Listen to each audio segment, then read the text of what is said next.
I was just waiting for you guys to finish up. Oh, cool. So I guess the first real quick thing, if you guys haven't done this on your 830s yet, I'm going to try and do a phone to a screen, and hopefully this shows up. So this, you would, let's see if we. Do I get to stop sharing? Right now I'm just showing something on my camera because it's just my phone, and I don't know a better way to do this. But so this is the Garmin Connect IQ app. So you just download it from either Apple or Google App Store. And in here, so you connect your device. So you can, I don't know if you can actually see it, but in the bottom corner there, wait, it's reversed. Yep. In the bottom corner, you can see it's connected to my Garmin. And then I'm going to type real quick, but in here you would search for Ride with GPS.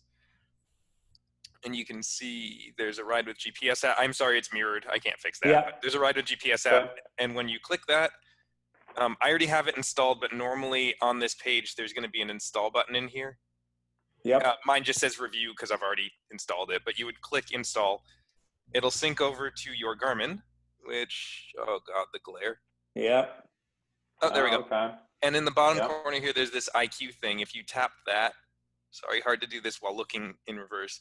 Now I have this Ride with GPS option, which if I click that, it then has recent routes, pinned routes. There it is. You can ignore the rest. And so recent routes, there's all my recent routes. So you can click whichever one you want, like that. And there's either download or download and ride. You hit download, it downloads the route, and now it's available in my list of courses. Oh, I got to do that for sure. So, and that feature's only with the newer Garmin's, the 830 you said? To my knowledge, it's only on the 830 and the 530. But there's also a way that Garmin has something through Garmin Connect with Ride with GPS to let you do it. I'll dig up, I have an email on it somewhere, but I don't know where that email is right now, but I have it. So I think with the 520s and the 820s, you can also do it. But it's not through that app. It's like through Garmin Connect. Got it. So also, if you want, I can share a couple other things that you asked about on Ride with GPS. Yeah, that route combining thing. Yeah, that'd be great. So let's share this. Let me know if you can see my screen. Yep. Okay, awesome. So this, I'm going to warn you now, is only a paid feature. So a couple things. So up here you have import existing and add new. So let's just really quickly create a couple of small routes. I don't actually care what they are, but let's say I create like a little loop around Pepperell over here. Let's say I create this circle, and this can go back to what Paul was talking about with doing butterfly routes. So now let's say I've created this route, and we'll just save this and we'll call it loop 1. And let's clear that. And let's create another loop from there, but instead of going north this time, we'll go kind of south, and we'll do a little circle this way. Whoops. Oh, right, because that road doesn't actually exist. All right, so now we do a second loop back to here, and we'll save that one. And so now what you can do, I'll just do 2, but you can do this with as many as you want.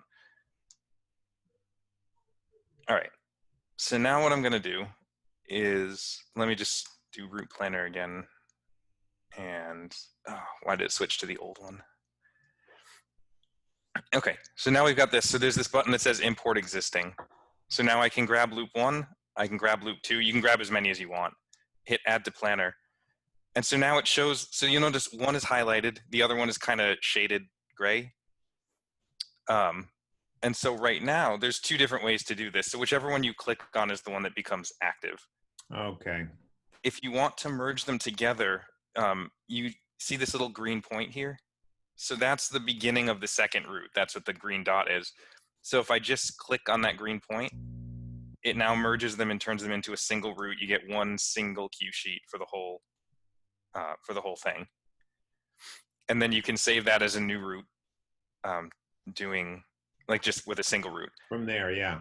The other thing that you can actually do is if you don't feel like actually combining them, you still have to save the individual routes, so there'll still be multiple routes in your thing.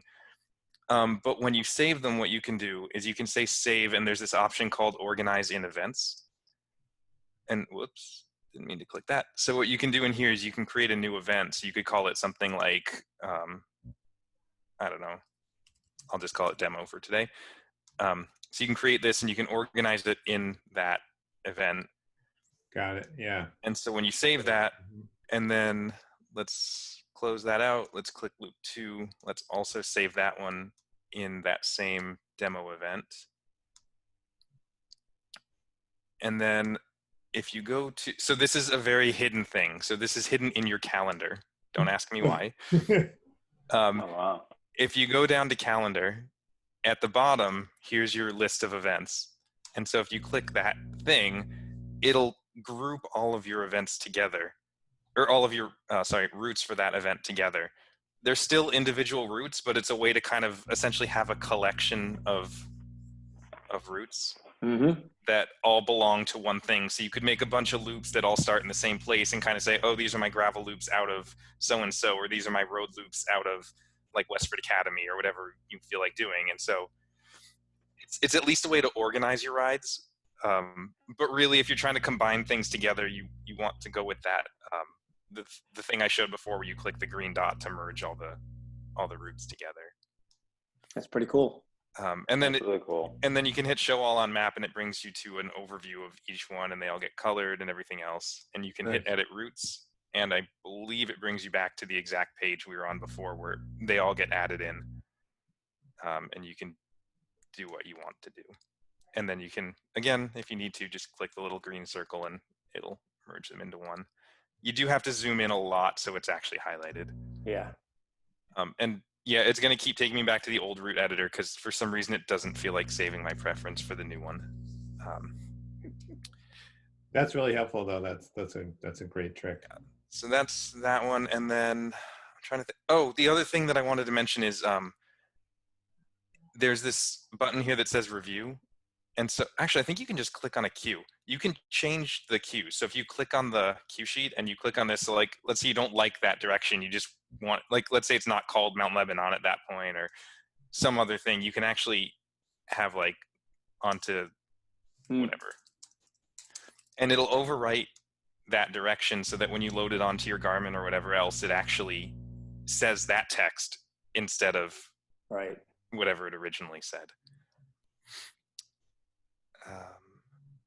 I'm trying to think if there's anything else useful that he didn't cover, but Paul did a good job covering everything. So I think those are most of the ones I was going to go over. And then, oh, the other question, what features are paid versus free? So as far as I'm aware, if we look at this, add to route and control point are free features. Custom queue and drop POI are not. Any of these route tools, so like reverse, out and back, duplicate, all of these are paid features. The routing options are all free, so you can do cycling, driving, walking. Same thing with draw lines. I'm not sure about the coloring thing. That may or may not be free. Actually, really easy way to figure it out. I'm running it in private mode, so I'm not logged in right now. So ignore the tutorial. So yeah, anything that's grayed out here. So you can add to route, control point, you can change colors, draw lines, and change your routing options, and you have all the standard maps, and that's all you can do. So if you start drawing random routes, you can do things like click and drag. The basic mapping features are all the same. And you can always do this highlight thing, but when you highlight, it doesn't give you any options. So like there's no way to erase, like I can't remove control points or anything else, but it does still highlight this section and give you kind of the overview of, oh, I thought it popped up a thing that told you how many miles and everything else it was. Maybe that's paid. But yeah, so if it's grayed out, it's not free. Yep. Yeah, colors work for free. Yeah, and honestly, like I said, I think it's worth paying the money for it because the features that you get, as you guys have seen, really make your life easier for modifying routes and combining things and doing whatever else. But you can spend less time editing maps and more time riding them. Yep, exactly. and like Paul said, it's like $6 a month or something like that. It's really not that much money to be spending on something that for $6 a month, or call it what, about maybe 30 cents a day, you're getting to ride more. Yep. and be less frustrated. But that's all I was going to point out. I don't think there's anything else that I needed to share that I thought was a really useful feature. I'm sure there's some other stuff. Those are the ones I used the most that Paul didn't cover. Very helpful, Brandon. I will say one other thing actually that I just remembered, which is if you end up having tons and tons of routes, like how Paul had 500 or something like that. Yeah. Again, this is a thing that is only available in the paid one, but if you don't want these, there's an archive button. They will disappear from your route list, but they show up in your archive. I have not played with this. I know that they still exist and that there's a way to get to them. I just haven't tried doing it. Mm-hmm. So let's see what happens if we hit archive 2 routes. They are gone from my list here. Where's your archive? Right, and now I don't know where the archive is. Oops. Here you go. Loop 1 and loop 2. If I click archived, it'll show up eventually. It did say it takes a minute, but there's an archived option that you can select. You also have collections there, it looks like. I haven't messed around with that. So collections and events kind of follow the same idea. So what you can do with collections, one of my friends owns a coffee shop, and so I've been creating a set of rides out of his coffee shop because he's trying to bring cyclists in to come over, have coffee and snacks and things, and then do rides out of there. So I created this collection, which is basically all these different routes out of his coffee shop of different distances, different difficulties, all kinds of stuff. And so you can just add routes to that collection. It's the same idea as with the event. So if you go back to your route list and you wanted to add something to that, just give me a second. So what you can do on these is same idea. When you edit and then when you save it, you can under show more options, I think you can organize it in somewhere. There's a way to put it in a collection. It might be that. Organize an event's visibility. Maybe not. Well, I'll show you the way that I normally would do it, which is if you go to collections. I thought you could do it when you saved it, but apparently not. There's a button that shows up somewhere that says import routes and rides, and you can add to that collection. So you just click the ride, hit add to collection. There you go. Yeah, I thought there was a way to do it when you saved it, but apparently not. Add it to the collection. Yeah, and then a filter is really useful. So for me, all of my rides themselves, like all these ones with dates, are my rides that actually get uploaded from when I've ridden. So you can filter that out to be routes only if you happen to be a person like me who also uploads their rides to Ride with GPS. And then the other thing I just remembered is if a cycling group that you're part of forms a club, and I think forming a club is easy, so we could form like a rogue club. Those show up down here. So like MVP has a club, and then they have, if you click into this, they have a route library that's available to all members that you can then go search. Anybody can publish a route into the MVP library. I think you need to give them permissions, but now all the members can publish routes into this, and so everybody can have a shared repository of their stuff.